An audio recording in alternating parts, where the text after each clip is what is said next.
cần qua mà số là râu quý chú anh thế nào nghe gia đình rộn là nghề mà ngày tư ca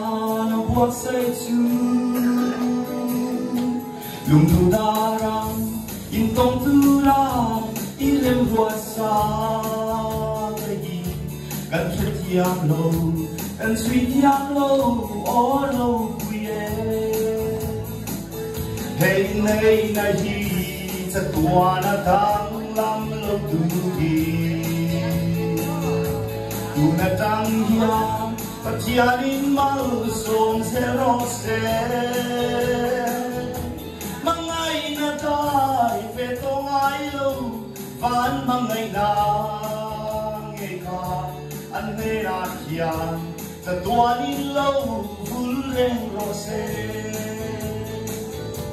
Krista mamay Na ro quy Ane na ngayanin Lang suak sila Biginan gule ang siyatene Aning pangay na ipundu Pero ni sila Itat na in Walinan masway selang te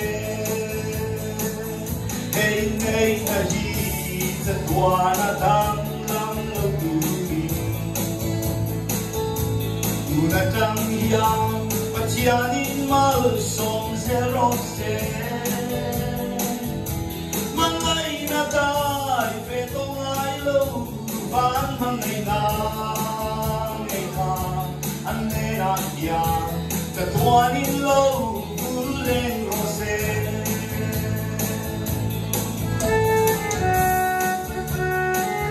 Sante ke nubahi Dogin sa kare Pilaran ko rin ay dikir bere Nagdagpo May loading sila. Pero malay tuwa mga po, masiyang sarap siya kayo magbuhay na. Kamsera sila tihi. Kandung susama niya susang na sa pero kung magbuhay sila una kung sopir, kalulaan ko kanina. Pero mali, ano ama po, mga inabuhay,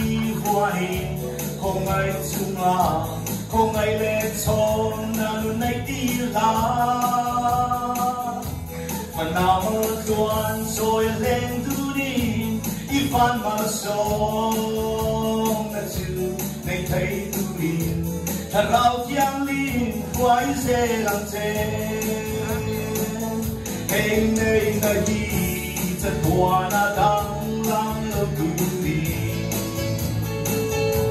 Tunatang hiyang Patianin mal som serose Mangai na tay petong aylo Van mangai na ngeka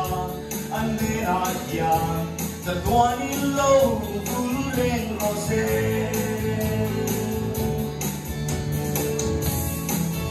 Lapan po sa isa Pi nalagwa dito Ang tamay itlak malo sa mga som na siya sila yung burmo daw sa'yo